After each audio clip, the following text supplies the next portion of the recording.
With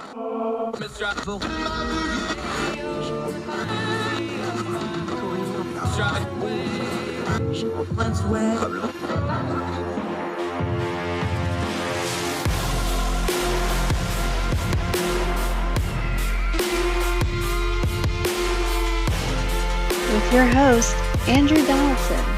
This is Heard Tell. Heard Tell Show, February the 4th, year of our Lord 2022.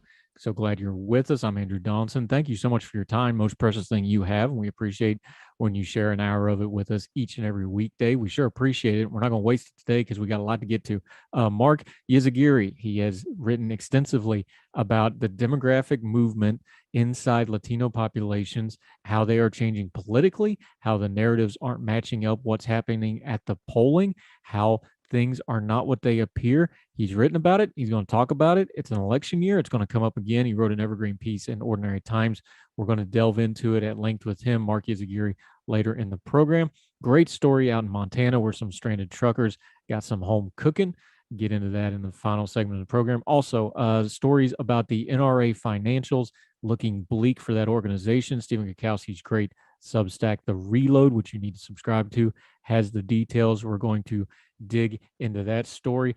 Also, a great story of a guy who got hacked by North Korea. The only problem was he's a hacker, so he hacked him right back and took the country's entire internet offline. We'll get to that story. But first, let's talk about President Biden's latest announcement. He has instituted a cancer cabinet. That's an idea I believe came from the West Wing, but whatever. Cancer moonshot is what they're calling it. They're going to try to do something to half the deaths and the awfulness of cancer. Now, let's just start up front with some grown folk talk here. I'm all for getting rid of cancer. It's terrible. It's touched my family. It's touched your family. Almost everybody, I think, knows somebody who has to deal with cancer. It's horrible. I hate it. I would love to get rid of cancer. I don't know the federal government's going to be the best way to do that, but fine, let's put all our resources towards trying to get rid of cancer. But it also goes to show something else politically going on, and a criticism I've had of the Biden administration. Yes, I want to cure cancer. Yes, I think a whole of government focus against cancer is a perfectly fine thing, but this is a very big thing. This is a very splashy thing.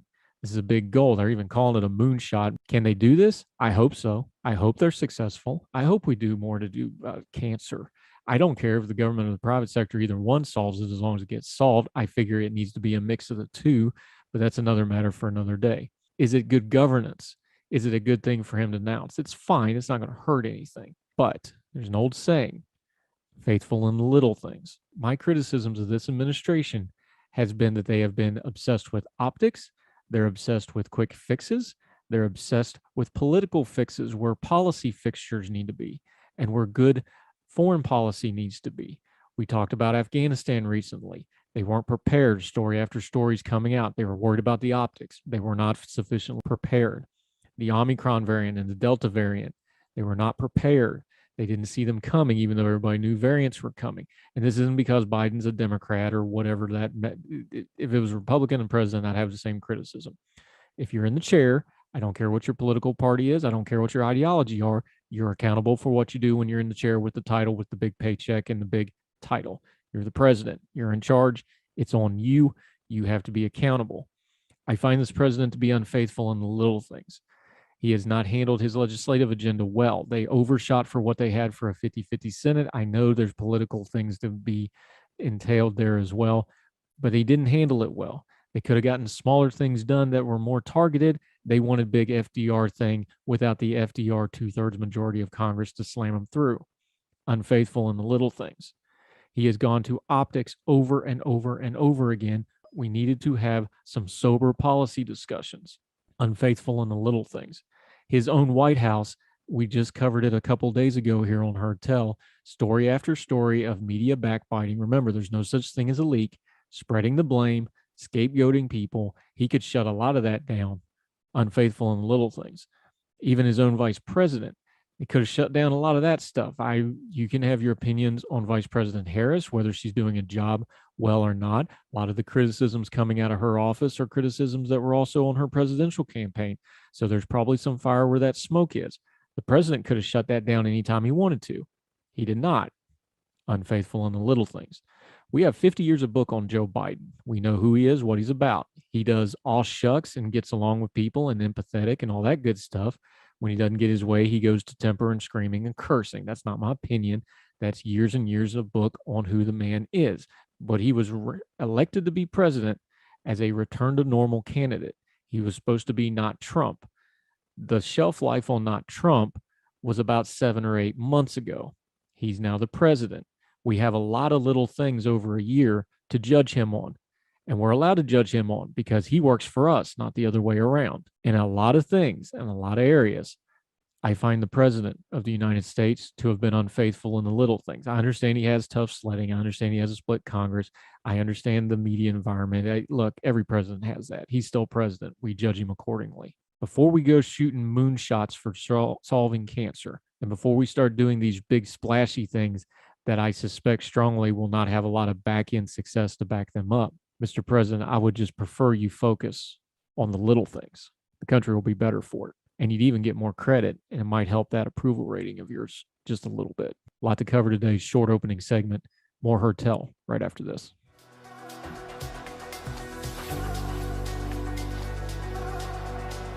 Welcome back to Heard Tell. Have you ever checked out the Reload? It's a Substack newsletter service and website. Our friend Stephen Gakowski started this. It is an excellent resource. Folks first noticed the Reload and Stephen's work when he basically single-handedly took down the ATF nominee from the Biden administration a few months ago. That was him. He broke the story, stayed with the story. People attacked him for it. Turned out his information was 100% correct, and that nominee was withdrawn. But he covers things fairly, even though they're obviously from the right side of the paradigm. They're more conservative, and they are advocates for the Second Amendment. He covers things fairly. And they have been doing yeoman's work on the utter disintegration of the National Rifle Association. And there's another piece out today, dated February the 3rd.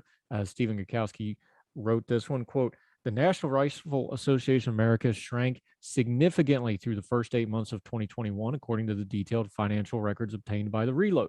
The contraction came in membership revenue and program services across the organization. The group's income missed the mark against its own budget projections and against what it brought in over the same period in 2020. At the same time, spending on legal services exceeded both. Legal fees ballooned to more than $6.5 million from 2020 for a total of $31.1 million, or about 20% of the group's entire expenses. The amount spent on lawyers was more than 10 times the amount the NRA spent on programs aimed at education and training, competitive shooting, law enforcement, community engagement, the NRA range, the NRA firearms museum. Those are both physical facilities, by the way. So they have massive overhead costs, and school securities combined. You know, all the stuff the NRA is supposed to be doing. Legal fees were the second largest expense for the organization behind costs associated with getting and keeping members, i.e. fundraising. The gun rights group membership fell to its lowest point since 2017. Its revenue dropped by $165.2 million, missing its own projection by almost $20 million. That brings revenue to nearly half of what was brought in 2018.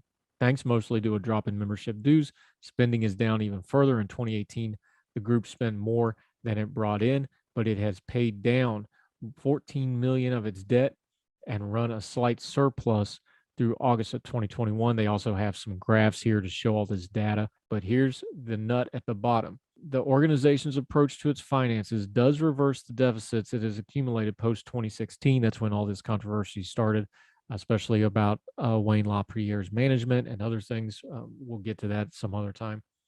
Mittendorf said, yet the alarms for long-term success remain. Drastic declines in spending on core operations create a potential for revenue death spiral, that's in quotes, in which the cuts in core programs scare off members, which in turn necessitates further cuts.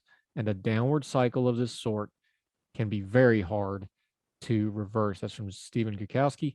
The Reload website, wherever you are on the Second Amendment issue, I recommend you read his stuff because he calls it down the middle. He calls it fair, even though he is a Second Amendment advocate. Not afraid to call out people like the NRA. Why cover this story? Why does it matter? Because in the news media narrative, which we're always trying to turn down the noise, the NRA and gun owners was always used synonymously. as if one was the other. And it was never really true. The NRA was only a fraction of gun owners in America. But because they were the loudest and they were the most politically active, they were the front for most of the media narrative involving gun groups, even though they were never more than just a fraction of gun owners. The story here is it was not that long ago, within my lifetime, the NRA was still mostly a bipartisan organization. It was not unusual for both Democrat and Republicans to seek an NRA endorsement on matters of the Second Amendment. The last 30, 40 years, the Second Amendment has become highly polarized and highly politicized, and the NRA was at the forefront of that. There is a massive lesson to learn here about not just a political cause or an ideological cause like the Second Amendment, like the right to own and bear arms that is enshrined in our Constitution and what that means and how it should be applied. That's something we should hash out as a society while respecting people's rights to do so. But that's not the story here. The story here is an organization that lost its way, who started out being bipartisan, being about gun safety and gun advocacy and those sorts of things. And now they are in a death spiral of debt and controversy of their own making. They started chasing the money that came from polarized politics. Remember NRA TV? Massive outlays for that. We had some good old-fashioned corruption, and the Reload has detailed a lot of that. You can go back and read it. Wayne LaPierre and the other leadership of the NRA grossly using funds for their own enrichment and not for what organization is supposed to be doing. Their status is under attack from the New York Attorney General and others. They're in a bankruptcy situation. This is all the NRA's fault. You can say, the liberals are out to get them or whoever else. And that's probably true to a certain extent. Corruption, mishandling funds, enriching yourself, overgrowing and chasing. We were always talking about audience capture. The NRA wanted to capture political polarization because it really bumped up those fundraising numbers. They did this to themselves.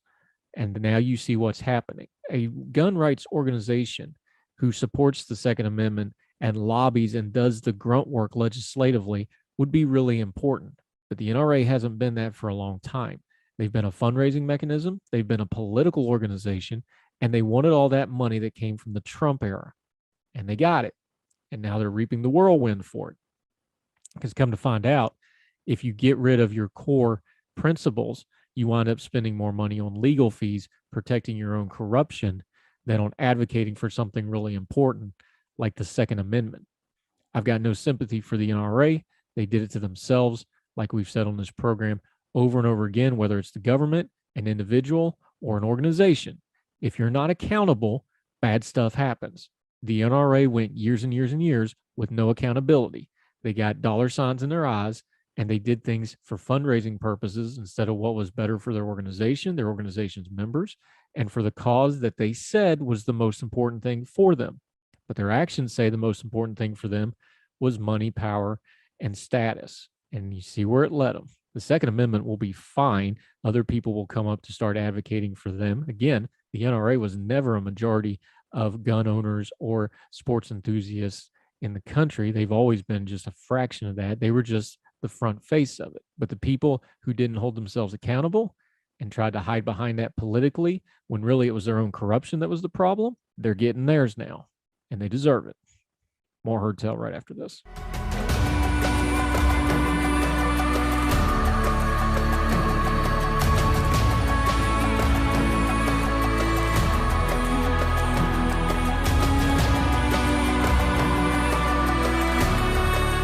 Welcome back to Heard Tell. Now, we always talk about the fact that you are the media. If you have a cell phone, if you have a social media account, quit complaining about the media, go do something about it, because you are part of the media now. This, along the same line of thought, is somebody else who took matters into their own hands. From Wired, this is written by Andy Greenberg, a senior writer for them. For the past 2 weeks, observers of North Korea's strange and tightly restricted corners of the internet began to notice that the country seemed to be dealing with some serious connectivity problems. On several different days, practically all of its websites, the notoriously isolated nation only has a few dozen, intermittently dropped offline en masse, from the booking sites for its Air Koryo airline to Naira, a page that serves as the official portal for dictator Kim Jong-un's government. At least one of the central routers that allow access to the country's networks appeared at one point to be paralyzed, crippling the Hermit Kingdom's digital connection to the outside world. Some North Korean watchers pointed out that the country had just carried out a series of missile tests, implying that a foreign government hackers might have launched a cyber attack against the rogue state to tell it to stop saber rattling. But that wasn't the case. Reading from Wired. But some responsibility for North Korea's ongoing internet outages doesn't lie with U.S. Cyber Command or any other state-sponsored hacking agency. In fact, it was the work of one American man in a t-shirt, pajama pants, and slippers, sitting in his living room night after night, watching alien movies and eating spicy corn snacks, and periodically walking over to his home office to check the progress of the programs he was running to disrupt the internet of an entire country. For over a year, an independent hacker who goes by the handle P4X was himself hacked by North Korean spies. P4X was just one victim of a hacking campaign that targeted Western security researchers with the apparent aim of stealing their hacking tools and details about software vulnerabilities. He said he managed to prevent those hackers from swiping anything valuable, but he nonetheless felt deeply unnerved that the state-sponsored hacking program targeted him personally and the lack of any visible response from the U.S. government. So, after a year of letting his resentment simmer, P4X has taken matters into his own hands. Quote, I felt like the right thing to do here. If they don't want to see we have teeth, is just going to keep coming, says the hacker.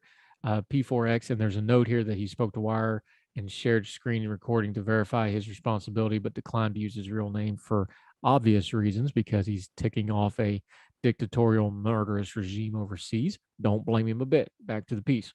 Quote, I want them to understand that if you come at us, it means some of your infrastructure is going to go down for a while, end quote. P4X says he found numerous known but unpatched vulnerabilities in North Korean systems that have allowed him to single-handedly launch denial of service attacks on the servers and routers of the country's few internet-connected networks depend on. For the most part, he declined to publicly reveal those vulnerabilities, which he argues would help the North Korean government defend against his attacks, but he named as an example a known bug in the web server software Nginx, that's Nginx, that mishandles certain HTTP headers, allowing the servers that run the software to be overwhelmed and knocked offline. He also alluded to finding ancient versions of the web server software Apache and says he started to examine North Korea's own national homebrewed operating system, known as Red Star OS, which he described as an old and likely vulnerable version of Linux. P4X says he has largely automated his attacks on the North Korean systems, periodically running scripts and enumerated which systems remain online and then launching exploits to take them down. Quote, for me, this is like the size of a small to medium Pinterest.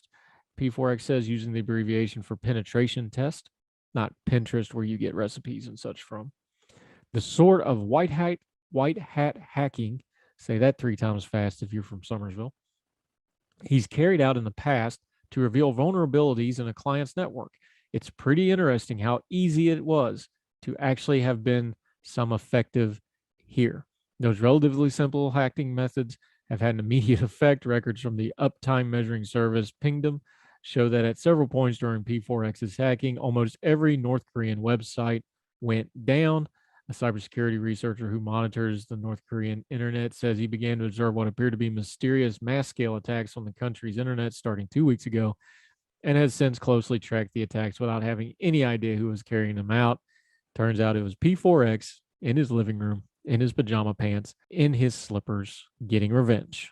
Best served cold on the internet against the Hermit Kingdom. Be careful who you make upset online. They may just retaliate by taking down an entire country's internet. Couldn't happen to a nicer bunch of dictators. More Heard Tell right after this.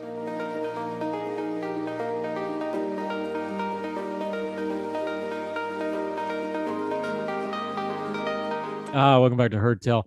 Hot topic because he wrote the piece about it over 2 years ago and it still gets good numbers and it keeps coming up because it's an issue that keeps evolving and growing and people just can't seem to get their heads around it, how the Latino communities are growing politically. Our buddy Mark Yzaguirre, see, I knew I was going to blow it. Just say your own. Yzaguirre. That was close enough. That's good.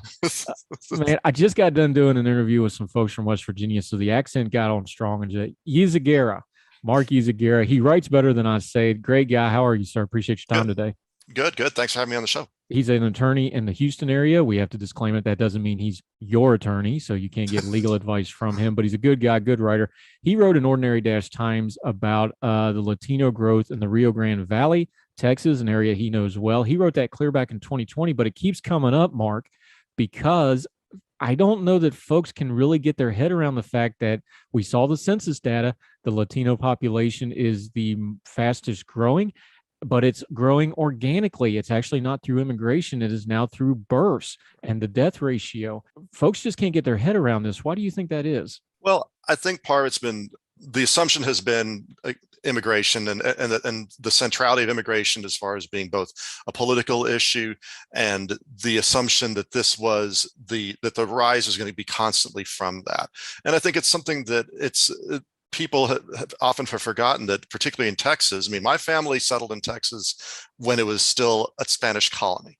I mean, there have been people there who've been there for a real long time, and it's been all natural increase there, for many generations, bolstered by people coming in from Mexico and other parts of Latin America, particularly Mexico, in Texas particularly. And so that's one aspect that I think, and things that immigration has declined. Also, the birth rate in Mexico has declined dramatically. I mean, a lot of it can be also explained by the fact that in Mexico, I think several generations ago, that the birth rate was like 4 or 5, while now it's close to the United States, more like a replacement rate of 2. So people are staying, and so that's feeding it. So now you have people who are here. And then you have the people who've been here for very, very long standing, but then the ones who've been here for a generation or two, they're, it's a politically incorrect term, assimilating, but assimilation in the population, but also, they also come with their own beliefs and their own customs and their own views. And with respect to voting, a lot of it has been more conservative than people have given it credit for. And while they voted for the Democrats, and I'm Democrat, and voted Democrat for years, that the Democratic Party in, say, South Texas is going to be very different than the Democratic Party in Dallas, much less in New York or Chicago, and so you've had a certain conservatism that's always been there, that didn't necessarily manifest in voting for the Republicans for a whole lot of reasons, but a lot of those reasons aren't necessarily that different than other than white voters in other Southern states. And you talk about it being more of an organic thing than a political thing. We're talking kind of the old term, I hate to put it this way, but the pre-Trump definition of conservatives. Obviously, historically, a lot of Catholics, very family-centered, family values type issues. But you also talk about just professionally, one of the great lines you had in the piece that keeps getting play on the commentary was, you talk about things with the police issue. Well, in places like the Rio Grande Valley, they are the police now. They are the lower level administrators in local government, in the school boards, in things like this. That's part of that assimilation thing you're talking about. And I don't know that folks realize that maybe their stereotype hasn't caught up to how integral into these communities these folks are now. Yeah, and I mean, in the case of Rio Grande Valley, I mean, they have always been, or at least for a real long time, been the cops and the business people, and from the small business people to the small shop owner to the very wealthy, and then you have that spreading to the rest of the United States, particularly in Texas, where, I mean, I live in Houston. I mean, the last police chief was Cuban, not Mexican American, but Latino. There's no shortage of Latino cops. There's no shortage of Latino business people, and I would think that's the case as things spread throughout different parts of the country. To me, it's interesting to see how that will play out as more Latinos vote to areas where there hasn't been a big Latino population, like Arkansas, North Carolina, places like that. But I go back to when you look at voting, I mean, voting tends to follow certain demographics. And policemen tend to be, or law enforcement in general, and by that I'm including the Border Patrol, for example, tend to vote more on the conservative side, wherever they are. Small business people tend to do the same. So they're following a trend that would not be particularly noteworthy if it were among white voters. In Texas, the term is Anglo voters. It's not a pejorative or anything like that. It's used to differentiate white people who are Latino versus those of Anglo-Saxon descent. But the thing is, it's somewhere no one would be surprised that the policemen or the business people in a small Texas city, it's predominantly Anglo, we're going to be voting conservative, and now that means voting Republican. That wasn't the case for so long. As we all know, the Democratic Party dominated the South for over a century, and that was not a liberal Democratic Party. And that was something where there was a liberal and a conservative faction within the party. And in a lot of ways, the Hispanic vote in South Texas wasn't always necessarily on the liberal side of the party. It would just depend on the issue and depend on the what was salient at that particular day. We've talked about it before, and it's been all over the national media if you look close enough. The Democratic Party really got obsessed over this demographics as destiny. There's parts of the Republican Party that fall into this on the other spectrum and got into a really dark place with it in a hurry, but we'll leave that for another day. But the problem with when you get into that is you just start lumping these people into a demographic onto an Excel spreadsheet, and you think they're going to act a certain way. But like you said, a Latino in Texas is probably going to be a little different than a Latino in Florida or a Latino that has moved to a northern state. You really start losing the fact that, there's an environmental, and I don't mean the climate, I mean where they live, where they work, the communities they start, grown up in, raise their kids in. Those are factors that don't show up just under the heading Latino, but it greatly affects their politics and their cultural beliefs. Right. I mean, there's going to be a push and pull based on where you live, and then that's natural. I mean, and for that matter, if it's, say, Latino who's maybe from a more conservative background who goes to a more liberal place, quote unquote, and they're going to be influenced by that just because that's the environment that they're in. And again, that's normal for them. I mean, the idea of the conservative family, the kid goes off to some liberal college and comes back, kind of spouting out stuff. They're just stunned and by their liberalism. Well, that happens everywhere. And it's not going to be surprising that why would it be surprising then that people who move to a particular place, if the politics are more conservative, adopt it. And also, I don't think one can underestimate the importance of what I would call transactional politics, political patronage. A lot of people get involved in political activity, not necessarily for terribly ideological reasons. They just want to be involved in the public process. They want to, they want power, if you want to, in a more mean way. So they're going to do business with who's there. And if you're in a state where the Republican Party is really dominant, then it would stand to reason a good chunk of people are going to become Republicans just for that reason, if for nothing else, much less actual ideological reasons. And once you're around people and start working with them, it's natural to start in any group to start kind of inculcating, the values from that group. So that's why I think in a place like Texas that the move hasn't been, and first of all, the whole demographics is destiny. I mean, that's something that, speaking personally, I mean, years ago, I was, writing about in other places like Huffington Post saying, don't do this. Please don't make this assumption. And part was for the reasons you're talking about, that people change, people act in unpredictable ways, but also just from my own experience, I used to be a Republican myself, and I knew plenty of Latino Republicans that I was, in places like South Texas in particular, just thinking, you shouldn't make these assumptions. And a lot of times people's partisan makeup is based on local factors. I can even go a little specific. I mean, the South Texas state reps and congressmen, often on social issues, would tend to vote more with Republicans, like the Texas state legislature, and and they would be strong on issues on what you might call the social spending, that sort of thing, more traditional liberal. But even then, it's is that shocking? I mean, in the old days, a lot of northeastern, what they used to call the white ethnic Democrats, Polish, Italian, and such in the Northeast, were very pro New Deal, very much in favor of more, kind of evolving the economy to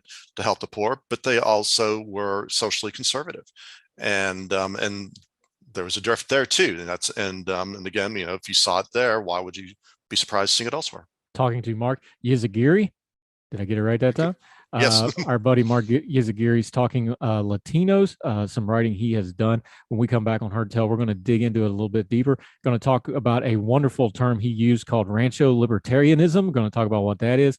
Also talk broader spectrum, what it means when we try to just lump people into people groups. More with him right after this on Heard Tell.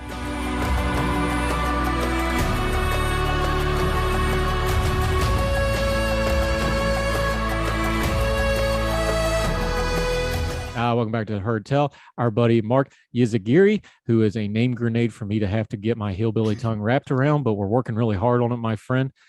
You had a wonderful thing in your piece. I love this term, and then once you extrapolated it out, I liked it even more. Rancho Libertarianism. Explain to us what Rancho Libertarianism is. Rancho Libertarianism, that's a great term created by a California writer, Gustavo Arellano, who is a great person to follow on Twitter, in media in general. He writes, I believe, for the LA Times. And it was a term that he came up with to talk about and the sort of conservatism that you see among Hispanics, and he was talking more about California, and maybe California rural Hispanics, maybe kind of in Inland Empire and places like that. But but it's certainly valid in Texas, and in fact, probably even more so. And there, I mean, it's libertarianism, not in a sort of either Ayn Rand sense or in a really theoretical kind of Cato Institute sense. It's more of just a leave me alone sort of worldview. And it's basically just like, it's this idea of like being very, kind of fiercely independent. Often people who are maybe small landowners, have their own small ranches, or they're, small business people. And, and it's Latino, so I mean, you also have all the things that go that, whether it's, religion, more Catholicism than not. Although there too, the one thing that's interesting there is the extent to which a lot of Hispanics have been converting to various Protestant denominations, and that's really a lot of those tend to be like Latino evangelicals tend to definitely be more conservative than a lot of Latino Catholics even, and just this idea, but also this like kind of a tie into while they're happy to be in the United States and fiercely patriotic, they also have warm views towards Mexico, and that's the largest of the countries that they came from, and whether it's manifesting in food and music and just sort of like a certain type of there is a certain kind of sense of humor. It's kind of hard to really describe that basically that when you're in a place like South Texas, you just kind of get.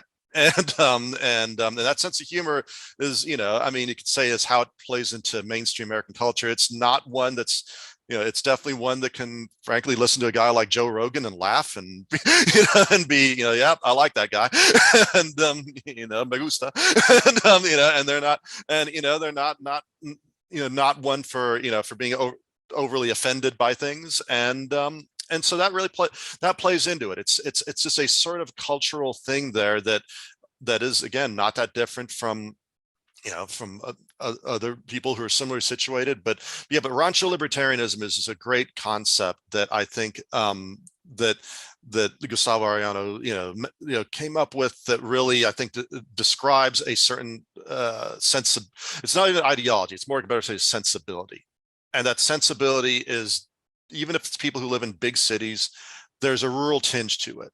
And I think that's one thing that particularly, say, in a place like, and I always go back to Texas because that's where I'm from. I live in Houston, Texas, but I grew up in a smaller city. And I think the amount of people who are in the big cities of Texas, who are just one or two generations from certainly a small town, much less even a ranch, is pretty higher than I think in California and other places.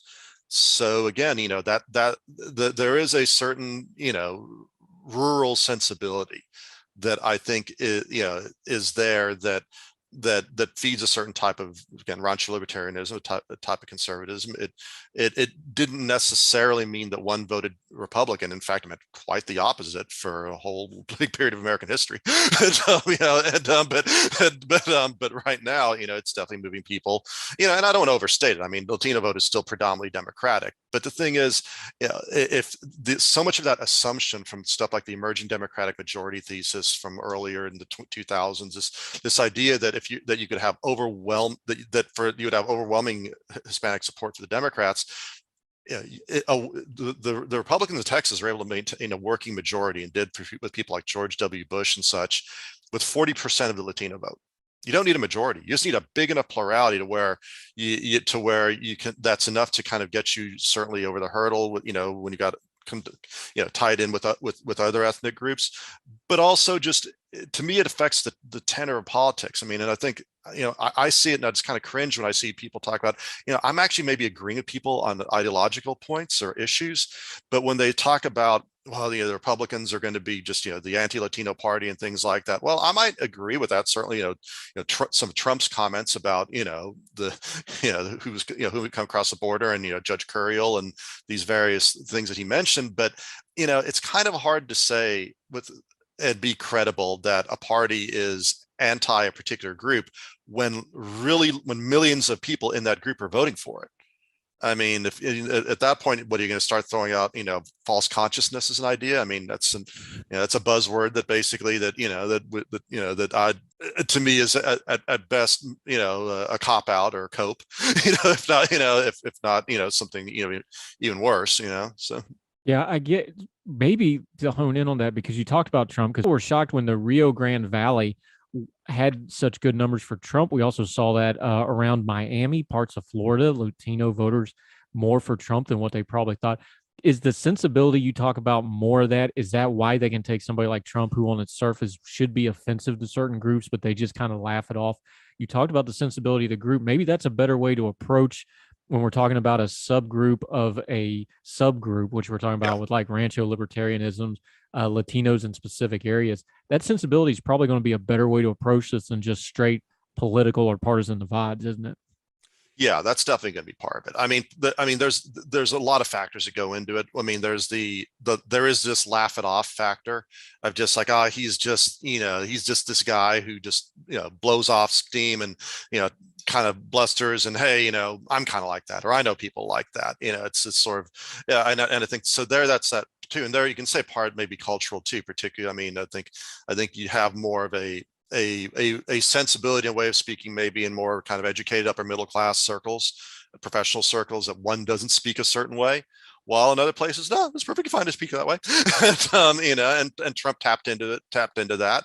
Then there's purely kind of more, again, the material or demographic factors, like say in the Rio Grande Valley, where particularly in the more rural counties, Star and Zapata, those are the two that that people honed in on, and people honed in on them because when you have, I think part of it's also the fact that when you don't have really good exit polling, you start looking for other proxies.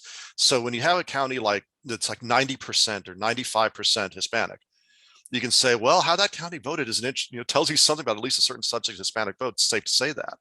And so, like in those counties, you also had the fact that a lot of people work for the Border Patrol. They are, and so you have the ripple effect, like say the spouses and friends, and also the people working in the oil industry, working on rigs and that sort of thing.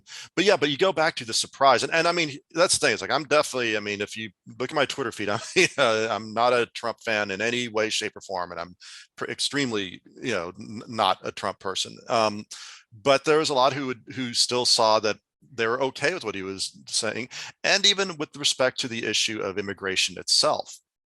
There's people say, well, let's draw a line between illegal immigration and legal immigration, and there's certainly some people right now on the right who don't necessarily want to make that line, but there's a lot who who still do and still will, and so people say, hey, I came here legally, or my family did. I promise it. Or even if they're not so worried about the illegality issue per se, they're worried about crime. And I can say, I mean, I still have family down there still, we still have a little family ranch down that area and stuff like that. And, statistically, it's a very safe area. Your chances of getting mugged or harmed when you're walking through Rio Grande City or Brownsville are a heck of a lot less than if you're walking through a lot of parts of Houston and Dallas. I can tell you that much.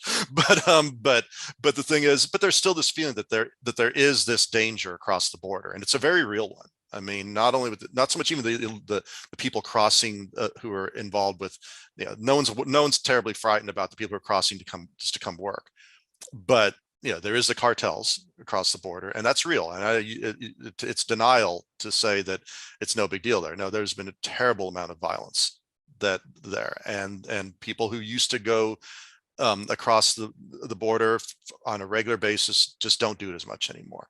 And that's created a real, and I think that's maybe created more of a feeling from people there of just like, no, I mean, I really identify with the north side of that river. And I want to be, there's certain things on the south side I really want to keep away.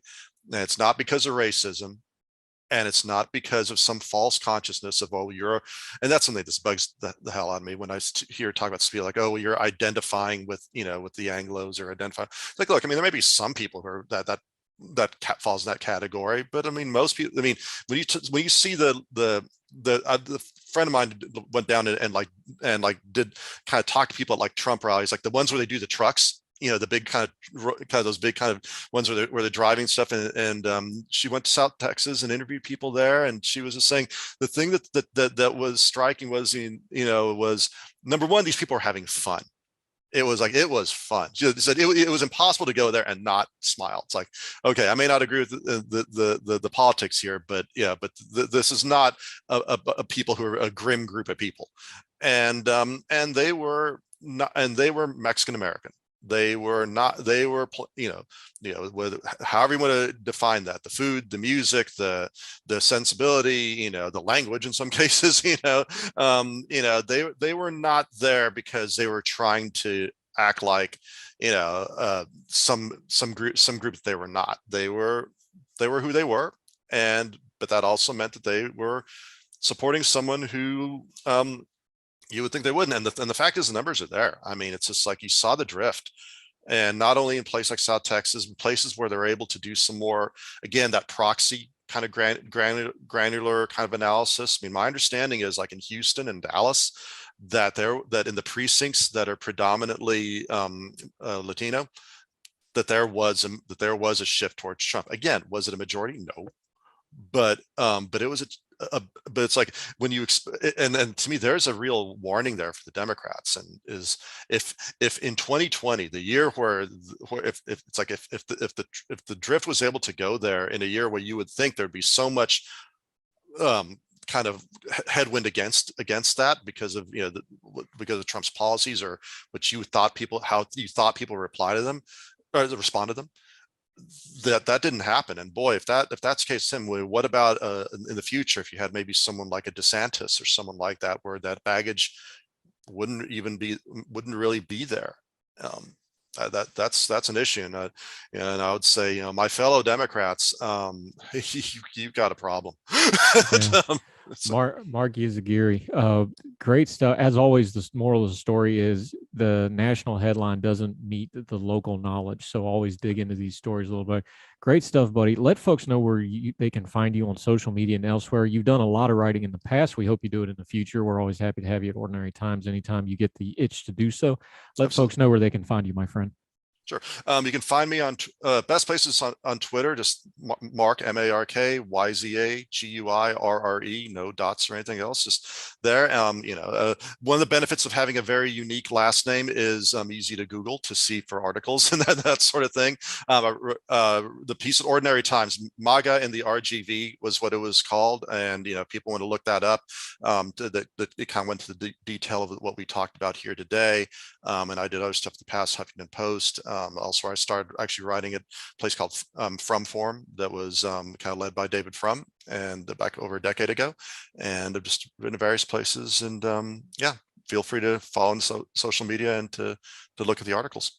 Yeah, and we hope we get him at Ordinary Times anytime he wants it. It's an open invitation, my friend. Absolutely. Good in-depth stuff on something that gets glossed over way too often, and we greatly appreciate it. It's what we try to do here on Heard Tell. Thank you for your time, sir. I appreciate you. Thank you. Good deal.